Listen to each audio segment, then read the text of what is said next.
Parce qu'en 1940, la France a été en guerre et les ouvriers, ils ont été mobilisés. Soit les ouvriers agricoles, ceux qui travaillaient dans les usines, ils ont dû être mobilisés pour la guerre qui s'annonçait dans les 40.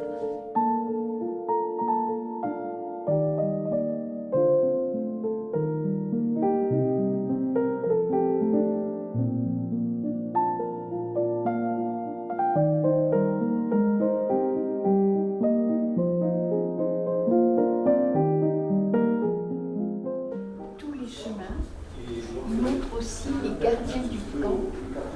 Ce sont les gardes mobiles des autorités françaises, les gardes mobiles, mais vous avez aussi les bataillons de Sénégalais et de Spahis.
Je suis historien, je travaille au Mémorial et on a monté cette exposition qui est une exposition temporaire. Au Mémorial, vous avez vu les conséquences de la guerre d'Espagne avec l'internement, avec l'exode d'abord, puis l'internement. Et ici, vous allez voir ce qui préfigure cet exode, c'est-à-dire la guerre d'Espagne. Elle est racontée d'une manière particulière parce qu'elle est racontée uniquement en Catalogne par quelqu'un qui a suivi toute la guerre, c'est-à-dire du tout début jusqu'à la fin. Donc il y a deux dates. Le 18 juillet 1936, c'est quand Franco fait un coup d'État. Donc Franco, c'est un général qui est, opposé à la République et qui va lever des militaires pour prendre le gouvernement, faire un coup d'État. Vous savez ce que c'est un coup d'État? Oui. Oui, coup d'État militaire.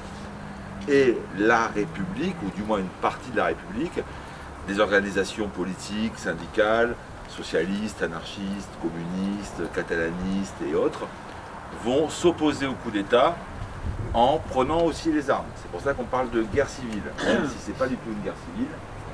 C'est une guerre, en fait, c'est ce qui préfigure la Seconde Guerre mondiale. Campana, lui, il est photographe à Barcelone, et c'est un photographe très connu. Il a d'ailleurs une boutique qui existe encore. C'est un grand photographe, et il va prendre des photos au début du coup d'État. Il va suivre toute l'époque de la guerre, mais vue de Catalogne. Et il ne va pas rentrer en Espagne, en France, pardon, lors de la retirade, il va rester à Barcelone. Parce qu'il a un copain à lui, un grand photographe, qui est copain avec les franquistes et qui lui dit, écoute, si tu restes, moi je te couvre. C'est-à-dire, moi je t'empêche d'avoir des problèmes. Et donc Campana va photographier les anarchistes de l'été 36 qui prennent les armes dans les usines pour justement empêcher ce coup d'État. Barcelone ne tombe pas. Il y a des villes espagnoles qui tombent aux mains de Franco. Ce n'est pas le cas de la Catalogne ni de Barcelone. Et il va assister aussi à l'arrivée des troupes franquistes qu'il va photographier. C'est ce qui fait de lui un photographe assez unique. La deuxième chose qui est intéressante, vous voyez les photos, c'est qu'à la fin de la guerre, donc, il reste à Barcelone, et Franco, en février 1939, fait une loi qui punit tous les gens qui, de près ou de loin, ont participé à la République. C'est pour ça que les gens sont partis. Et ceux qui sont restés, ils ont souvent des soucis, ils vont en prison, ou alors ils se font exécuter, etc. Et il dit aux photographes, amenez toutes vos photos, officiellement, donc c'est un décret pour documenter ce qu'on appelle la terreur rouge. La terreur rouge, c'est ce que les franquistes vont appeler la terreur rouge, c'est-à-dire c'est les exactions qui auraient été commises par les troupes républicaines. Mais en fait, on sait que ces photos ont été demandées pour savoir qui a fait quoi. En fait, c'est ce qui allait servir de preuve photographique pour la répression dans les années à venir, c'est-à-dire les années du franquisme, entre 1939 et 1960. Il meurt quand, Franco? 75. Non, mais toi, t'es pas un élève, toi.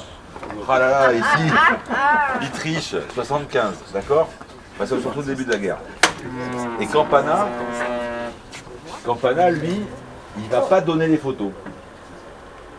Il sent qu'il y a, on ne sait pas pourquoi, enfin, il sent qu'il ne faut pas les donner. Et il ne va pas non plus les détruire. Il va les cacher. Il va les mettre dans 2 boîtes rouges, qu'il va mettre dans une caisse, qu'il va mettre dans son garage. Et puis il va devenir un photographe connu, son copain, le fameux gars connu, il une Seat, je ne sais pas si vous connaissez les voitures Seat.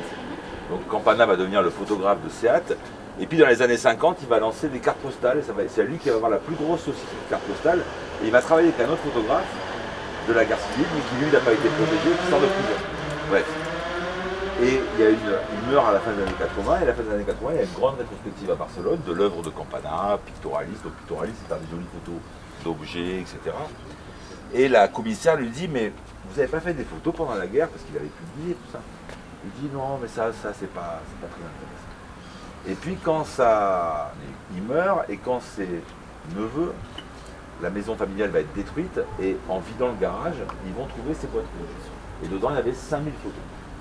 Et 5000 photos qui sont superbes et qui racontent toute la guerre. Et on suppose qu'en fait c'était une telle blessure pour lui.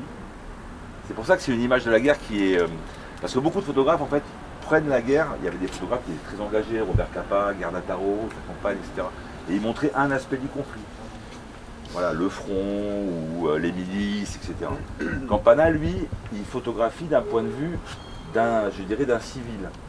C'est-à-dire il photographie à la fois la révolution, les anarchistes, il photographie à la fois les églises qui vont être brûlées, il est catholique, il photographie les catalanistes, il photographie les communistes, il photographie les militaires, il photographie les bombardements, il photographie les femmes qui manifestent devant les lieux d'alimentation, et il photographie les franquistes. Il photographie tout. Et on pense que c'était un tel traumatisme pour lui, cette guerre, il a tellement vécu d'une manière, parce qu'il y a participé, il a été militaire, qu'en fait il a enfoui, vous savez la mémoire, vous le verrez plus tard, mais on peut enfouir des choses, on peut s'empêcher d'y penser. Et donc en fait il a enfoui ces photos, certainement pour qu'on les trouve. Parce que même s'il ne voulait pas les montrer, il savait très bien qu'un jour, quelqu'un allait ouvrir cette boîte, voire 2 boîtes, et les exploiter. Mais lui, il ne voulait pas en entendre parler. Parce qu'il a vécu ça comme un traumatisme, d'autant plus que son premier fils va mourir juste à la fin de la guerre, en 1939 ou 1940. Donc c'est ce que vous allez voir, je vais vous laisser regarder les photos tranquillement. Dans la première partie, c'est l'été 1936, ce qu'on appelle la Révolution. Campana était un photographe d'un syndicat qui s'appelle la CNT, les anarchistes. Vous verrez, les gens sont très souriants. Il y a l'espoir de changer et la société espagnole et de changer l'Europe. Dans la seconde partie, vous allez voir qu'il y a une militarisation progressive de la société, avec des bombardements, avec des gens qui sont blessés, des gens qui partent au front, avec des photos qui sont assez contemporaines, qui font écho à ce qui se passe aujourd'hui ailleurs, par exemple en Ukraine. Et la troisième partie, vous allez voir les traces de la retirade, ce qui est resté sur le chemin que Campana a photographié, et la victoire franquiste. Donc vous allez avoir un point de vue de toute la guerre d'Espagne. Et si vous avez des questions, j'y répondrai avec plaisir ou je tenterai d'y répondre. Donc voilà, ça commence à droite et ça finit à gauche.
qui avait 3 ans à l'époque.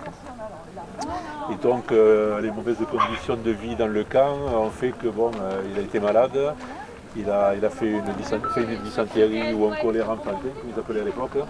Donc ils l'ont amené à l'hôpital à Perpignan, et il n'est jamais revenu, il est mort au bout de 3 jours. Voilà. Et donc nous on a retrouvé tout ça, on l'a plaqué sur le monument des enfants qui sont décédés dans le camp au cimetière des Espagnols. Il y a 73 gamins dont on a retrouvé les traces et qui alimentent la stèle.